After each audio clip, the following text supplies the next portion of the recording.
What I think is so important is that we really need to start addressing our diets and the way we eat. And I'm not saying that everyone needs to go vegan. I mean, I'm not vegan myself, but we need to stop acting like assholes when it comes to the way we eat and purely just, be eating on a selfish level. We just need to be smarter about this and just think about the effect that this is having. This is the Deep in the Weeds podcast. I'm Anthony Huckstep. Some operators come along with a vision so compelling it changes your perceptions of food. Vegan and vegetarian food has long been ridiculed, but thanks to some amazing operators, its value has had a paradigm shift. With the world facing a crisis like never before, will our diets come into question too? Shannon Martinez is the owner of Melbourne's Smith & Daughters and Smith & Deli, where she's changed the conversation of vegan eating down under. Shannon, how are you going? Good. How are you? I'm good. I want to talk about a lot of things today, but can we just start by talking about how you felt and sort of what happened as the ramifications of the pandemic affected the hospitality sector? Yeah. I'm quite obsessive about reading the news in general, probably to a detriment. So I'd been following this since probably very early January and was pretty confident within my own mind that shit was going to hit the fan big time, and I kind of, in my own way, was already starting a game plan in case the worst came about, which it did. So I think for me, having the deli has been super fortunate because the business model itself didn't really have to change with all the restrictions. I mean, the only thing that had to change for the deli really was that we had to limit the amount of people that were allowed in the store. But in terms of the way we serve and things like that, the only thing we did was actually add a delivery service. So the deli hasn't particularly been hit that hard by this, but the restaurant is fucked. Like everybody's restaurant, I guess. I think we're down about 80%, and it started getting really exhausting. And I love being super proactive and optimistic about even the shittiest situations, especially as an owner. And, I've got over 40 staff to look after. And for me, the attitude of a boss is so important because it really sort of guides as the way that your staff then in turn deal with the situation. So for me, no matter how shit things were getting, I always feel it's really important for me to sort of keep that face on and look positive and not look too stressed, because I feel like the moment sort of the boss goes down, the staff sort of start freaking out as well, and so every time we had a meeting trying to figure out how we were going to deal with this, it literally, and at one point, it literally did happen. By the end of the meeting, the rules had changed again. And that was exhausting. That was when I started getting exhausted. It's shitty wording by the government on the rules and what we're allowed to do and all these things, and so many gaps and so many places for us to sort of try and put these things into action, and then us not have read something right purely because they've left it very vague, and then so staffing or whatever it may be, we come up with a new roster, and then an hour and a half later, that roster's in the bin and we have to redo it. And then that's been the most draining part for me, I think, in terms of keeping staff morale up and all that sort of thing, because you don't want to look like an idiot that doesn't know what they're doing. But right now, none of us know what we're doing, What's been the impact on you personally, like trying to sort of stay positive for your staff and stay strong and not having control of any of the situation? Like, what's the personal toll been for you? I'm tired, and I'm always up. It's in like physically, mentally. I'm generally super positive and proactive within my business and myself, and I don't ever let things get to me or get me down. And I can use the shittiest situation as a positive. But this thing has fucked me a bit, and I'm able to put on that face for work and customers and things, and also, I mean, we're all going through it. So to me, it's like, what's the point in complaining about it right now? Like, we're all screwed. So I don't want to be a negative force. But when I'm home, and I also moved house at the same right at the beginning of this on my own as well, and I was moving a 6-year-old house on my own was a nightmare. So it's been the minute I get home, it's crushing me a little bit, you know. And I wrote a book and I finished a book at the same time and starting a new book at the same time. So it's a lot, and it's been a pretty heavy weight on my shoulders, and the responsibility of looking after so many people, especially after just becoming the sole owner of my business as well. Like the timing for that, there's a lot of pressure to deal with these things on your own. So yeah, it's heavy. Over the last 8 weeks, you've had the Deli, which has been, a shining light and allowed you to sort of keep business going. And you've had to close the other restaurant. What has it actually been like, and what have you done to adapt and sort of survive in this period? So the restaurant, well, I think we almost overnight changed it into a grocery store. The minutes that we found out what was happening, we joined up with Northside straight away. We actually initially were going to turn the restaurant into a pop-up store for them, and make it a fruit and vegetable store during the day, like a produce store during the day. But then they kind of got hit as well by their suppliers in the markets and things like that. So they weren't even able to do that. And then with Northside sort of customer base, like all the restaurants closing down, they didn't have enough customers either. And so, like I was saying before, our first plan of turning the restaurant into a grocery store, well, it did happen. To be fair, we still turned it into a grocery store, and that was literally the next day that happened. So I was really proud of my team and my business for being able to just flip our whole model within 24 hours. And then the takeaway and the delivery, that's happened. But I mean, there's only so far. I never thought that was going to be really a cure for any of this. You know, it's takeaway and delivery, and people, I knew that at the start it would be okay because we all sort of still had some money, but a month down the track when people were sort of getting a little bit financially tight, that was going to become a luxury and not like an every night thing. So I knew that wasn't really sustainable. And the thing that everyone was promoting, which in theory was great, but, the buy a gift voucher now or buy a voucher now and spend it when everyone's reopened. But the fact is we might not all be open afterwards. So that in itself wasn't particularly a great thing either, and definitely not enough to save us. The restaurant's down 80% at the moment. And it's a bit crushing, when you see the end of the night and you've taken $1,500. I mean, that's never happened to us ever. And we were excited by that, Yeah. Yeah. So we're going to be opening with 20 at the beginning of next month. That's our rule here.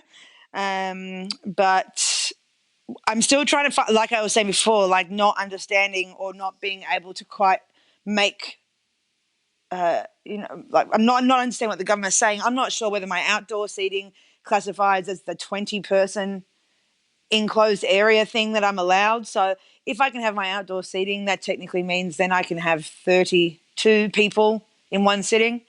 So if I can do 2 to 3 sittings, which generally on our normal service, we'll have 2 to 3 sittings anyway. So we'll rejig our sort of timings, and allowing half an hour gaps between them. So we should be able to get about 100 in a night if we can make that work. So for now, that's good. We're going to keep running takeaway for now. I don't really want to have to do that in the future. It's not something I'm really enjoying, especially just the sort of food that we want to sell now. We're keeping a separate menu, obviously, for the takeaway stuff. But that's the plan for now. But it's just a little scary because,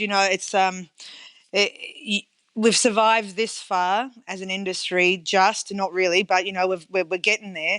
But I feel like if we reopen and say a customer comes in who may not be showing signs of something, and then they come up later on that they have, and then it traces back that they were at Smith and Daughters or something, then that stigma gets stuck to the restaurant. And that could be the last sort of nail in the coffin. And whether or not it had anything to do with us, it's like the McDonald's thing, it's like the name gets stuck to it and then you're kind of screwed after that. And so that's a little bit scary as well. Does that make you want to hesitate or wait in regards to opening until things are a little bit clearer? Yeah, I think we're pushing it a bit far. I mean, it's taken this long, and I think another few weeks I mean, I'm speaking for myself, but we could continue the way we are for another few weeks just to be super safe. And I think that everyone is like the first minute they started talking about easing restrictions, everyone was out acting like idiots again. Do you know? And I was at a supermarket and people are like, you know, putting their arms over me to grab an apple or something. And it's like, what the fuck are you all doing? Like the minute we talk about easing restrictions, everyone's just back to normal. And I'm like, this is exactly what I knew was going to happen. And this is exactly the shit that's going to happen, at restaurants too, I think, in terms of maybe customers. And I get it. I want to go out and get drunk and eat in a restaurant too, like as much as anyone else. But for the sake of a few more weeks, like we've come this far to then just become impatient. I'm not sure if that's the smartest thing to do, and I'd like to say that I hope that people would be smart enough to just chill and take it easy as we sort of start moving forward. But I don't think we will. That sort of sense of concern that you have for the community and our society. You've changed the conversation in regards to vegetarian and vegan food in Australia quite significantly, and there's a lot of people relying and championing what you do. What's the process been, given that you're such a hub for someone who might enjoy this kind of cuisine or diet or just, love what you do? How difficult has it been for those in the community that, might eat at your restaurant, 3 or 4 times a week? Yeah. Well, luckily for them, the deli is still pumping, and we've upped all our meals there to make sure that those people are catered for. We've always done ready meals for home and frozen sort of meals and things like that, and so that's just been upped massively. So a lot of my staff from the restaurant who we don't have all the hours for at the moment are making up for those hours at the deli. So that's running kind of overtime at the moment, which has been really useful. But I'm really looking forward to seeing, and again, I'm not so hopeful for humans as a whole, but I'd love to see people really start focusing on diet here with what's been going on with the COVID-19 thing and veganism as a whole. And I know people say I'm hypocritical because I have vegan restaurants and businesses and I'm not vegan or anything, but what I think is so important is that we really need to start addressing our diets and the way we eat. And I'm not saying that everyone needs to go vegan. I mean, I'm not vegan myself, but we need to stop acting like assholes when it comes to the way we eat and purely just, be eating on a selfish level. And if you don't want to go vegan or you don't want to go vegetarian, we just need to be smarter about this and just think about the effect that this is having. And, like the likelihood that this is all stemmed from a food situation, essentially, and the conditions that animals are kept in and all these sort of things. I mean, this can all be traced back to our diets and our need for having whatever we want, whenever we want. Why did you start down the track of vegetarian and veganism if that's not your own diet?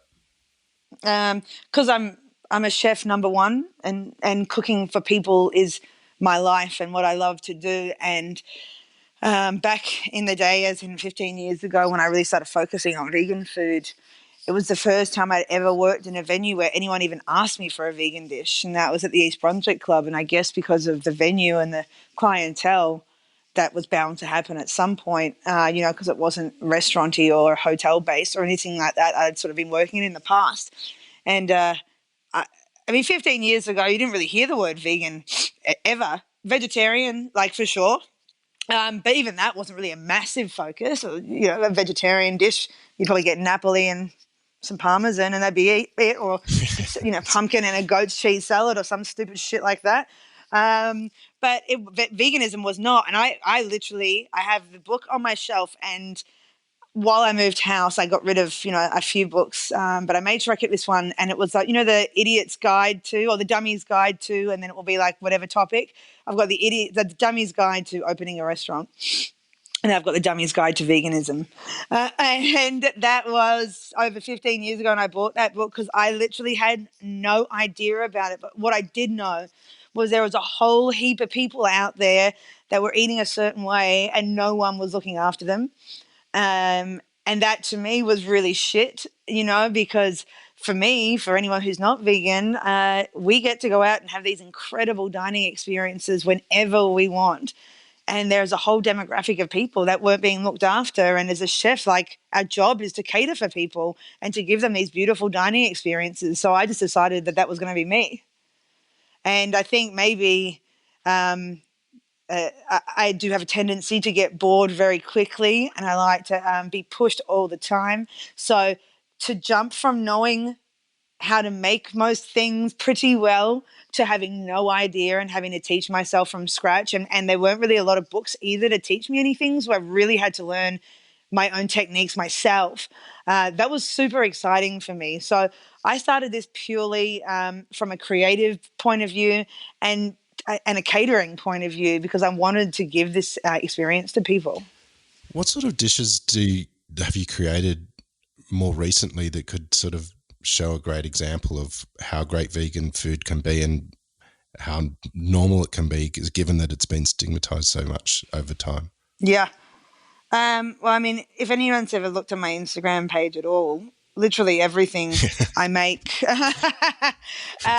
is a replication of something that has not been. Nice plug. Yeah, yeah. I'm not sure if you guys have Yeah. Anyway, sorry. But it's like the theme of my food is pretty much if I wake up and whatever I crave that day, I only get to have for dinner if I can make it vegan. So that's kind of how I challenge myself to make these things every day, you know. And so it was Velvasore. He posted, it was like meatballs and polenta. And I've been craving that. And I saw him post it that morning. I'm like, right, that's it. Okay, so I'm going to make exactly that, but I'm going to make it completely vegan. And I need it to look just kind of like his because that's all I wanted. Like once I saw that image, that's what I wanted to eat that day. So that's really what I focus on is that. And I think that's why the vegan food that we do at Smith and Daughters and the Deli attracts so many non-vegans, you know, because it's a familiar food. Or for vegans that maybe have missed certain things, you know, if they've grown up in European families or whatever it is, whatever family, you've grown up eating. Most people aren't born vegan. That's a fact. And we've grown up with these massive memories, food memories from our grandparents or our parents or whatever it may be, or from traveling. You know, it's like when you travel, food is such a massive component of that. Going to the markets, even for me, like I love going to supermarkets when I travel just to see what their normal everyday stuff is, you know. I think you learn so much from a culture just by going to their markets and the supermarkets and bars. Like when I go overseas, I don't go to tourist spots. I don't go to the Big Ben and all that dumb shit. I'll do that when I'm 75 and don't want to get wasted in bars anymore. Like right now, I want to be up till 5 a.m, going through the back streets, you know, stumbling around, meeting random people, and them taking me to these crazy little bars that you would never know about. That's how you experience a culture in my mind. Okay, so a little earlier, I just want to pull you up on something because I found it really fascinating, you know, about creating dishes. You know, is there something that you've craved that you haven't been able to nail yet? Yeah, it's not something that I particularly crave, but not being able to do something is enough for me to obsess over it. And that's a really good choux pastry. I've gotten so close so many times, but Smith and Daughters didn't get to where it is from being close to the real thing. It had to be just as good as the real thing. And choux pastry I just can't nail at all, and it drives me insane. And I've been trying for years on and off. And once I start on my tangent, I'm up till like 3 a.m. My bin is full of failures, and it's just a reminder of how useless I am at trying to get this thing done. And you know, and I've had people's vegan versions of it before, and it's just not. And there's so many times, and such a pattern with vegan food is that, you know, someone will call something a croissant, and it's not. It's just bread dough or donut dough shaped into a croissant, and that is not what a croissant is. Do you know? And I understand that people will say that what I do isn't a croissant either, but it's different, you know. It's like we use the same techniques. We're laminating, we're making butters, we're doing all those things, and the final product is better than some croissants that I've had made with real butter. And beside that, the process is exactly the same. But, you know, it's just that whole mentality of good enough for vegan really pisses me off. And it's what held back vegan food for so long, and why it never moved forward and never was able to get out of that hole it was in of just sort of being that joke cuisine, or the thing that no one took seriously, or it was a constant eye roll in the kitchen when someone would come in and say they were vegan, you know. And I think a big part of what has helped move it forward is is that persistence of making sure that until something is as close to the real thing as possible, it's just not going to get sold at my shops. Yeah. So shoe pastry, I don't even like the shit, but because I can't do it, I'm obsessed about it. Maybe you'll fall in love with it when you nail it. Maybe, or I'll nail it and then never ever want to see it again. It's probably more likely, knowing me. So, why are you running a restaurant? What do you love about restaurants? Right now, I don't love anything about it, to be honest.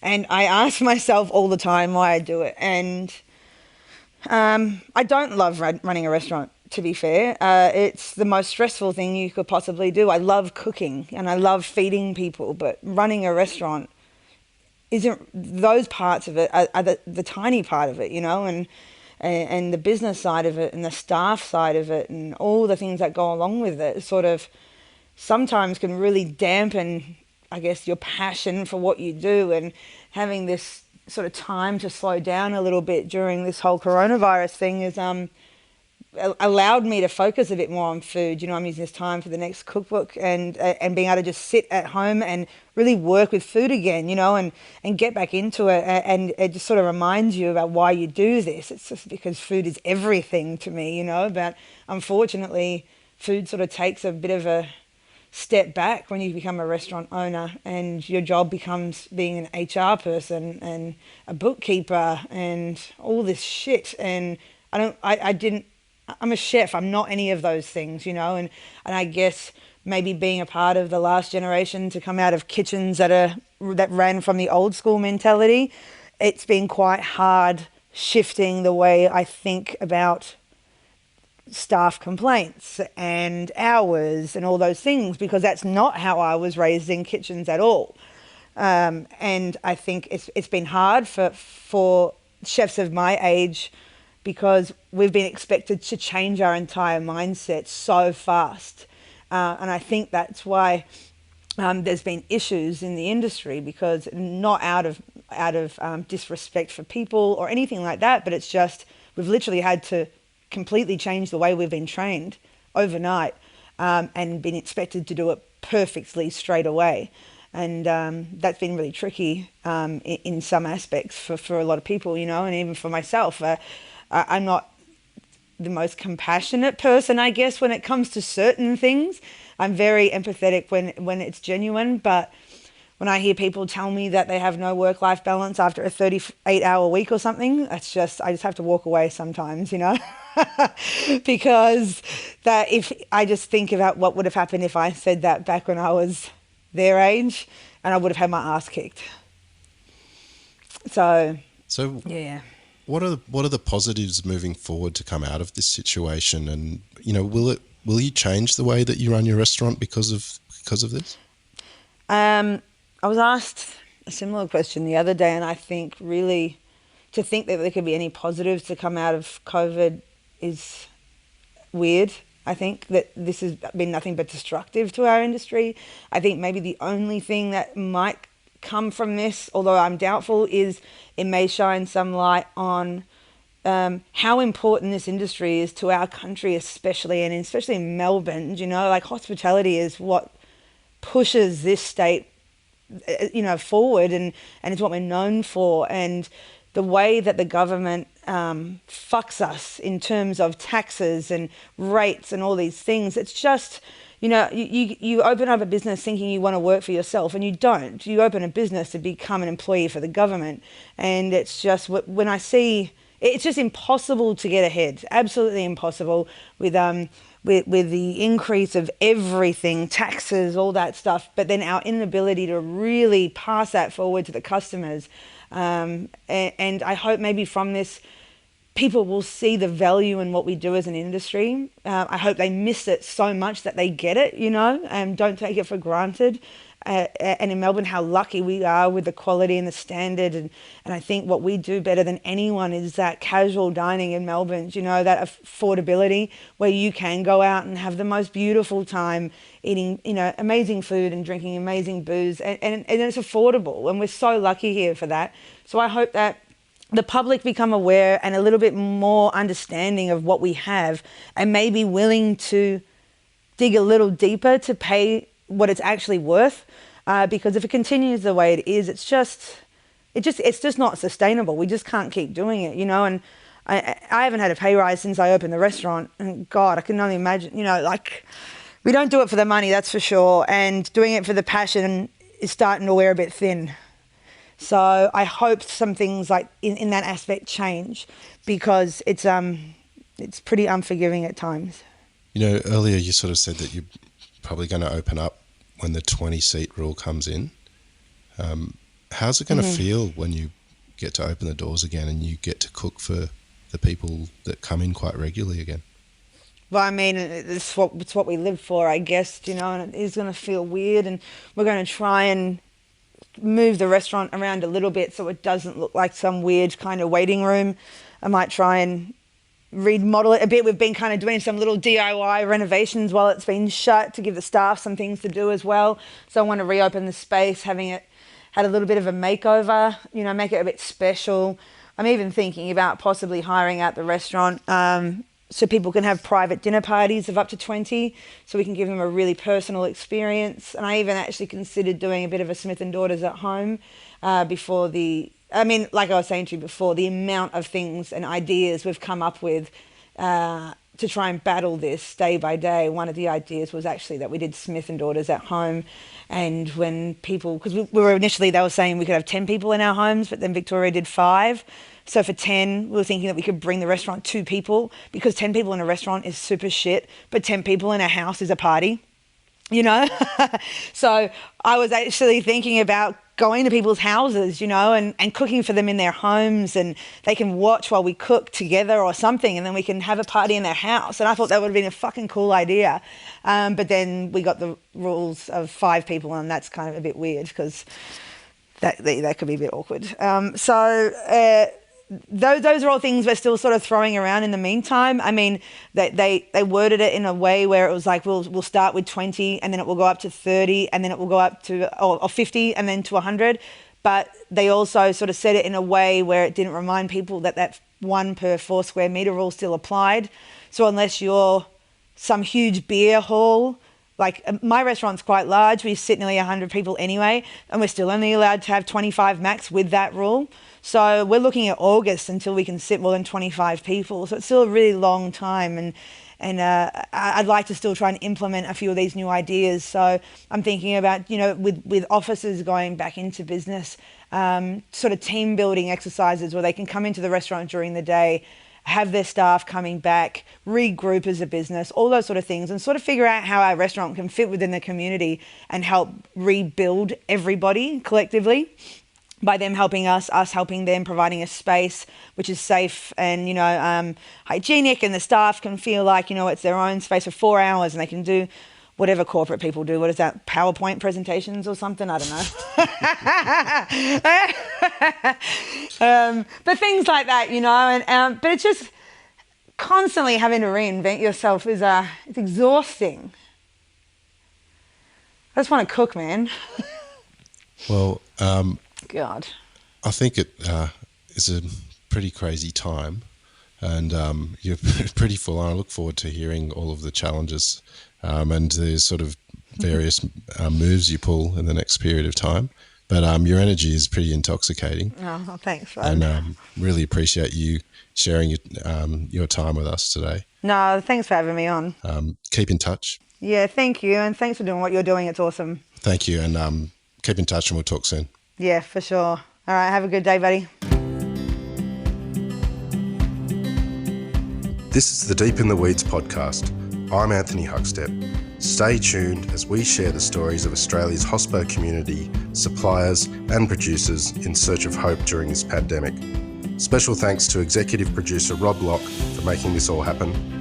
Follow us on Instagram at Deep in the Weeds Podcast, or email us at podcast@deepintheweeds.com.au. Stay safe and be well.